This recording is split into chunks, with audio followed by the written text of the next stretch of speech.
Oh, y'all like money, huh? Y'all like money. So that must means y'all like to talk money. That must means y'all like to be around money. That must means you want money to buy whatever you want. Mansion, cars, shit for the fellas, even girls if you really want to. I do not suggest, you know what I'm saying? Don't mess with no hoes, treacherous thoughts out here. Don't do it. It's worthless. If you don't feel like shit after messing with a hoe, I don't know what to tell you. You a hoe yourself. Yeah. You know what I'm saying? But look it.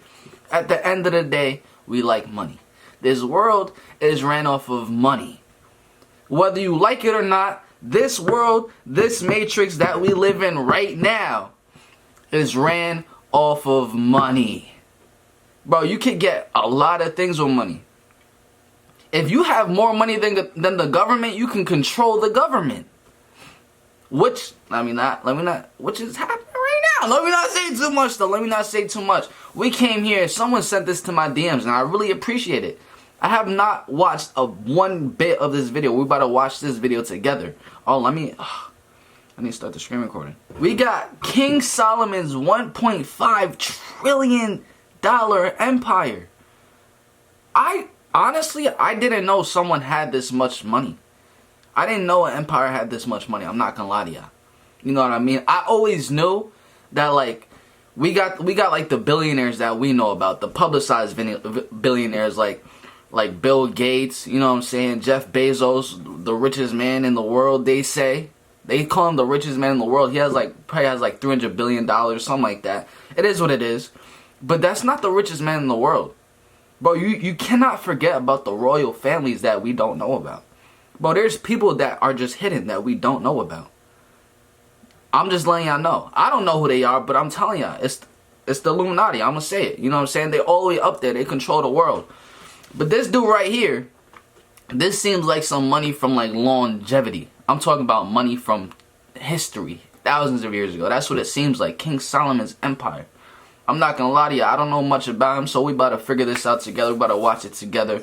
We gonna see how he got this much money, man. Let's get straight into it.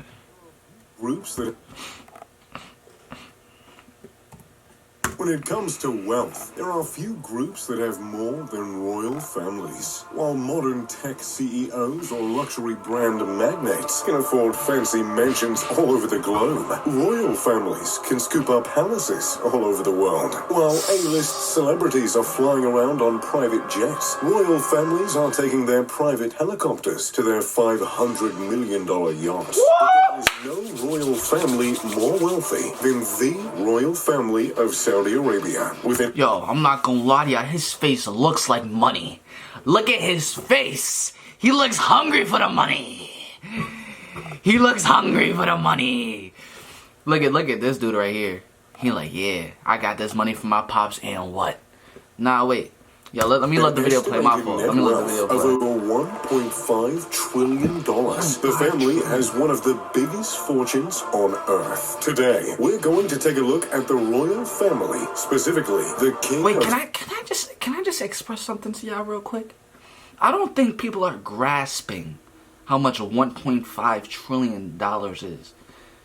And to put this in perspective, yo, look, $1 million is a good amount of money. You know what I'm saying? $1 million is a good amount of money. In order to get $1 billion, you need you don't need 100 million. You don't need 200 million. Fuck 500 million. 500 million is only a half of a billion. So you need 999 million to be close to $1 billion. All right. Now 1 trillion is 999 billion. So you need like, bro, just think about that. Think about how much 1 trillion is. You can't forget the 5. That 0.5 is 500 billion. Saudi Arabia. Salman, let me let the video play now. Aziz Al Saud will explore his rise to power, his dozens of lavish properties, and even the controversy and corruption that swirls around him. King Salman is a member of the House of Saud, the ruling family of Saudi Arabia that can be traced back to the 1700s. The family earned almost all of their immense wealth from oil, and to this day, they're earning money from it still. King Salman was one of 40 5 sons born to Ibn Saud, the first king of Saudi Arabia. From the beginning, he lived a life of luxury. One of the Suderi 7, the 7 sons of his father's favorite wife. He was one of... Let's talk about this real quick. This conversation needs to be had. This conversation needs to be had. I was just listening to a video another day. Just be open-minded about this. I was just listening to a video another day how a guy could have multiple wives. And it wouldn't be too bad. You have to think about it open-mindedly, though. If a guy has multiple wives, he's able to have children. Like a guy's able to plant a seed into a girl. We're not going to get too deep in it, but a guy's able to plant a seed into multiple women. All right? That's how it's able to do. A woman has to hold the child for 9 months.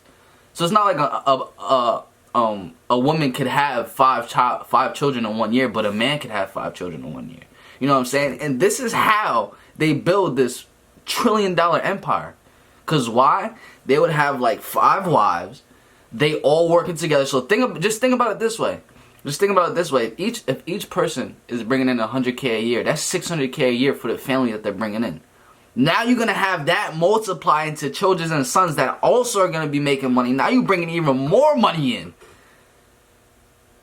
You know what I'm saying? That's just the way it looks like they ran it. The most respected children in the royal family. He was raised in Maruba Palace, a prominent palace outside of modern-day Riyadh. The palace was a spectacle in its time. 2 stories with 32 rooms, servant quarters, lush courtyards, ornamental carvings, and at the time, the only electricity and telephones in Saudi Arabia. King Salman went to school to get an extensive education, but he didn't go to any random school. His father, the king, created a school called the Prince's School that was made just for his sons and the children of important business people. Imagine having enough money to build an entire school just to educate your kids. When he turned 19, King Salman got his first job in the kingdom. In 1954, he became the deputy governor. Then, in 1963, he became the provincial governor. His power as governor lasted for 48 years. During that time, he helped develop Riyadh from a small desert town into the booming metropolis that it is today.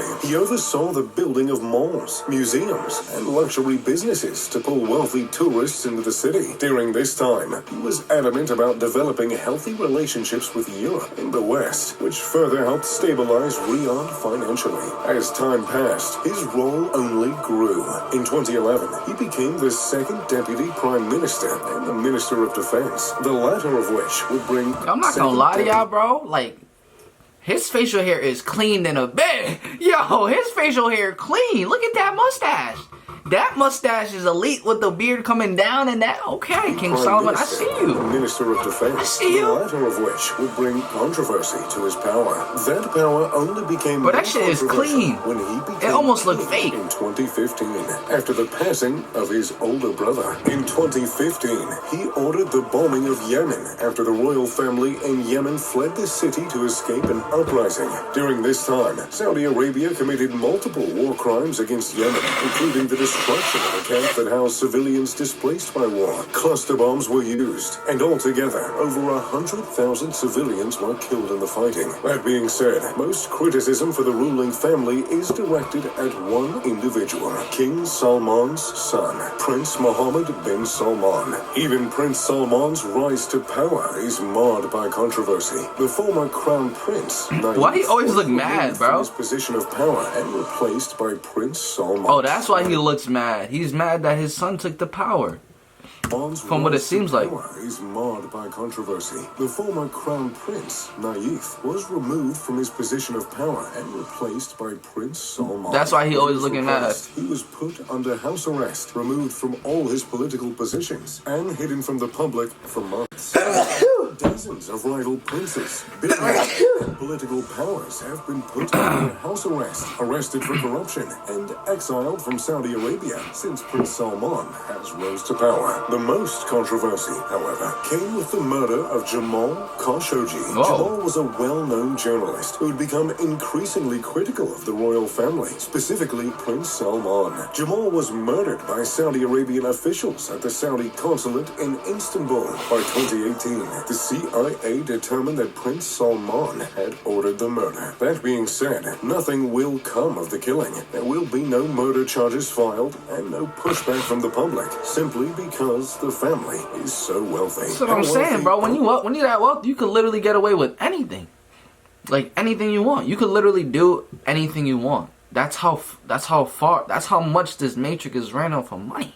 You can do whatever. Exactly. Well, as I said earlier, the royal family earned almost all of its money on oil. The state-owned oil company, Saudi Aramco, is the backbone of the royal family's fortune. Saudi Aramco is considered by many to be the wealthiest company in the world by revenue. They have the world's second largest crude oil reserves and the largest daily oil production in the world. In addition, many members of the royal family have jobs and own shares of companies around the globe. King Salman was implicated in the are they having fun though? Using an offshore That's also a good question. Virgin Islands to take out mortgages on his luxury property in London. The mortgages totaled $35 million.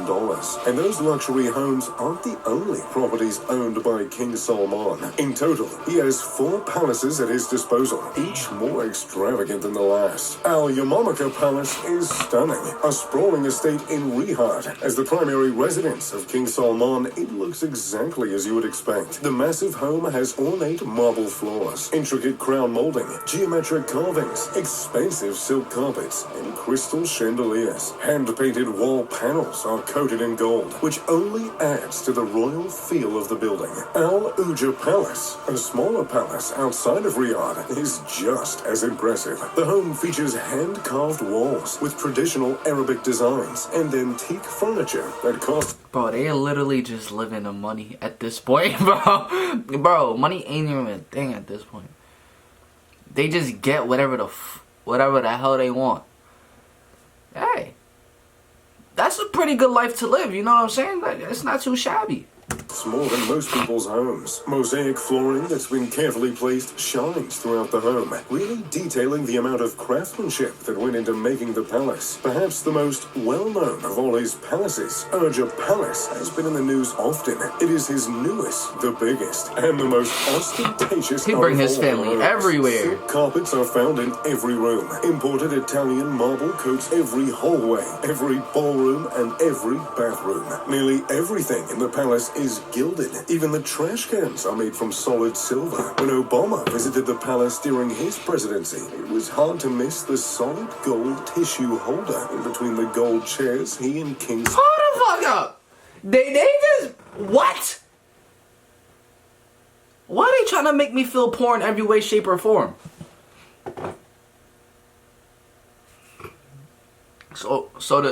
So the tissue, you know, the tissue box that we usually have, that's just like a little thin piece of cardboard that we put our tissue box in, that we pull our tissues out, like the little piece of thin cardboard that costs like $3 or something like that. They got one for like they got one that's a solid piece of gold. That's well over like thousands and thousands of dollars just to hold tissues. Why they trying to make me feel poor at this point? Like, damn. They trying to make me feel bad for drinking Polar Spring when it's just water. Shit. A gold tissue box. Salman sat in. And while King Salman's wealth is clear to see, he's a bit more secretive than his son. King Salman is known to have millions of dollars worth of property in London. He has to be secretive. All of them are hidden behind company names to Hell hide yeah. them from the public. Prince Salman, however, wants the world to know how wealthy he is. He was all over the headlines in 2015 for buying the world's second most expensive home, Chateau Louis IX. The home cost $301 million and is located just outside of Versailles, which seems a bit fitting. Designed in the style of French palaces, the home appears to be a mansion fit for Marie Antoinette herself. But, in fact, the home is one of the most modern I've ever seen. The grounds cover 57 acres of lush French gardens, courtyards, tennis courts, and squash courts. The home itself... But, like, y'all need to... Wouldn't y'all agree they need to add some, like, where's a basketball court at? Some shit. You know what I'm saying? Like a dirt bike trail or something. Like, add something fun up in that thing. All I see is some fountains and trees.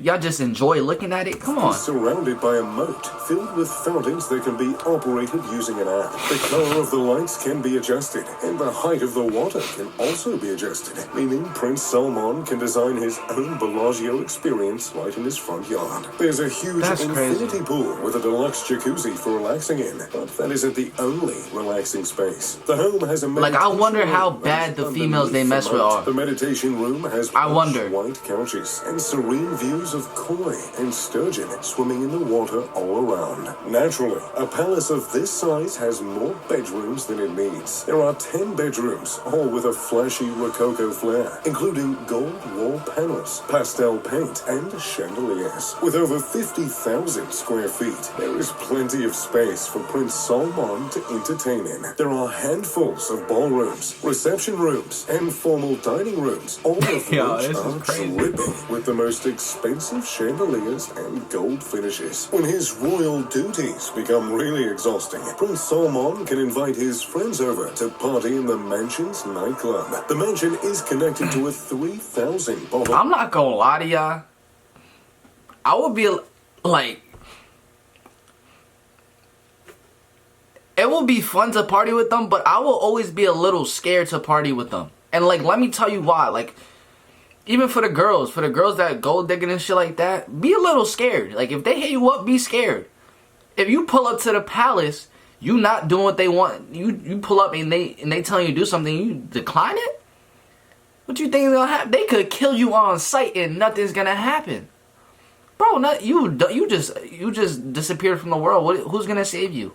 Who's gonna save you? The U.S. government, CIA? Who's gonna save you? You would have thought. Wine cellar, and it contains a full dance floor, sound system, and surprise. But they got houses behind bigger corporations that they don't even know about. Prince Salman has bought quite a few historic pieces of art. He bought a Leonardo da Vinci for $450 million. But when you're a prince, you've got money to burn like that. Prince Salman bought the world's most expensive yacht, Serene, for 500 million euros. The yacht has over 6 decks of luxury, full of amenities that many five-star hotels don't even have. There are dozens of wet bars, lounging areas, and formal sitting areas. Each entertaining space has floor-to-ceiling windows, allowing for stunning views of the ocean. There's even chandeliers hanging above the grand pianos. The rooms are impressive, with sleek colors and large beds. Altogether, there are 12 staterooms and enough space to carry 40 people on board. On the decks, the real partying can happen. Serene features a saltwater swimming pool with a retractable glass room, thought to be the only one in the world. I'm making realizations that I'm going to talk to you about after this video. With a sauna, a hammam, and even a snow room. What I find the most interesting aspect of the yacht, however, is the indoor climbing wall. Big features like that really add up to that high price tag, and I love feeling like I'm climbing mountains on a boat. Before Prince Salman purchased it, the yacht was rented out by Bill Gates for $5 million a week. So, there you have it. A look at the wealth of the royal Bro, I need to see more of this, Saudi bro. Arabia. What do you think of their rise to power? And what would you do if you had that kind of money? Let me know in the comments down below. If you enjoyed the video, make sure to leave a like and subscribe. Oh, and turn on post notifications. As always, I'm Mr. Luxury. Pip pip to doodly do. Bro, what? Oh, he bought. Bro. He bought a painting for $450. Bro, he bought a house. Put it this way. He bought a house. His most expensive house he bought was $301 million. He put a painting inside of it that costs more than the palace. That is different. Damn, what was I gonna... There was something I wanted to... Oh, yeah. What I wanted to tell her, the realization... I already had this realization before, but it's just more obvious at this point. That it's like... Y'all gotta think about it. There is so much money in this world for you to obtain, bro. For you to attain and have. It's just a matter of doing it. You gotta... Bro, there's ways you can become very rich. It's just a matter of you doing it and pursuing it. You know what I mean? This is what I'm thinking. Because at this point, you have to think about it. Their money is being put out in different places. boy, you better just have that. It's like trickling down through different places. You better just get in one of those channels and pick up some of that money. You obviously have to do something, you know what I mean? But you have to change the mindset. Making $100K a year, at this point, it sounds good. They make it sound really, really good. That's what professions offer, but that shit it ain't. You know what I mean? Bro, you can make way more than that. But like it. If you did watch this point of the video, make sure you do like and subscribe, man. I'm going to catch you guys in the next one the same way you're going to catch me in the next one. Peace.